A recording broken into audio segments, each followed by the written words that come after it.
to the Emirates Stadium, and we're going to have a self-denying ordinance today that's the only and last reference to football there will be today.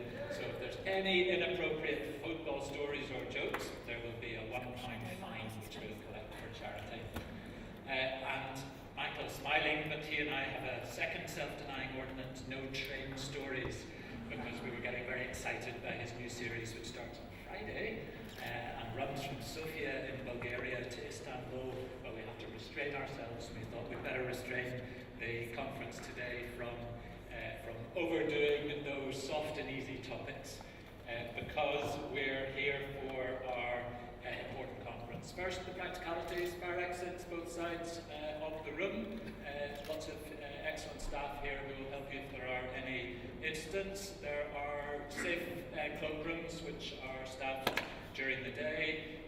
Phones, there'll be another £1 fine for any inappropriate buzzes, burrs, blackberries, strawberries or noises off, so please silent them. We do encourage you to tweet hashtag TCIConf15, and our handle is @TCI News. We've got a really exciting agenda for you during the day, and we promise we'll have you all the way by 4:40 on the dot to get back to wherever it is you're going. There are little aids to me. What is that again? It's not the wonder of PowerPoint. Great. So, most of you will know the Institute as members or users of our services. We are not-for-profit, best practice, founded 12 years ago, so we have developed an incredible archive of expertise and knowledge on this topic of public consultation that we're going to be exploring today. Many of you in this room are holders of our certificate in professional development. More than 1,200 of you are in such a category, and our advanced practitioner certificate is achieving some popularity. Some of you use our quality assurance service as a way of testing the consultations that are being done in order to see that they meet best practice, and I'm sure many of you have been to our Centre of Excellence just north of London. But today, I think, is important to capture the knowledge that you have helped us contribute to. Our training courses we have in this wonderful London tube map, which have brought us here today, literally and metaphorically, because that knowledge and expertise on the mundanities of organising a public meeting, of running professional focus groups, of evaluating public engagement and consultation, are the processes that have given us knowledge and expertise, and that we can impart to many others. We do that through our associates. We're a light touch organisation, very lean, but with the right experts right across these islands of Britain and Ireland, drawing in that knowledge and expertise and sharing it with you. Today, action-packed agenda. We have a lot to hear, but we've also got a lot to share. That's why we've chosen the cabaret style, to allow you to talk to each other and to work horizontally.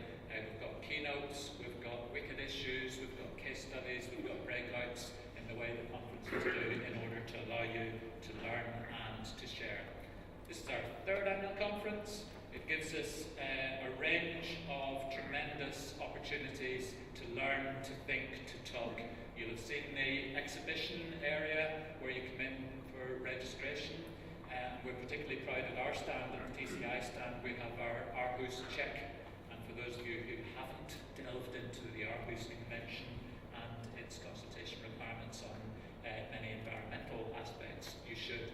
And we can demonstrate that. So we have a toolbox on computer that we're in beta testing mode, and we can demonstrate that to delegates during the breaks. And of course, many of our other partner organisations are also exhibiting, and we encourage you to talk to them, because they have the skills and services that will help you through your work. So, why have we picked the blunders? Firstly, of course, because of Anthony's excellent book, the blunders of governments, but also because we thought that it chimed very much with the challenges of consultation. Because if consultation is about the relationship of the state and the public sector to the citizen, and the citizens' organisations, interests, NGOs, professional bodies, societies, how do those two interact? And how does the process of consultation engage, mobilise, and listen to citizens and their interests, their fears, their concerns? So that's why we thought that we could make the theme the blunders and how to avoid them. Because that, of course, for those of us who are professionally involved, is our challenge and our aspiration to avoid not just the obvious mistakes, but also the less obvious ones for the future. And that's why we've picked Michael Portillo and Anthony King to talk to us today. Michael used to be called the next leader of the Conservative Party, but you're probably glad that hasn't come to pass, because you've had a much more interesting and varied life since then.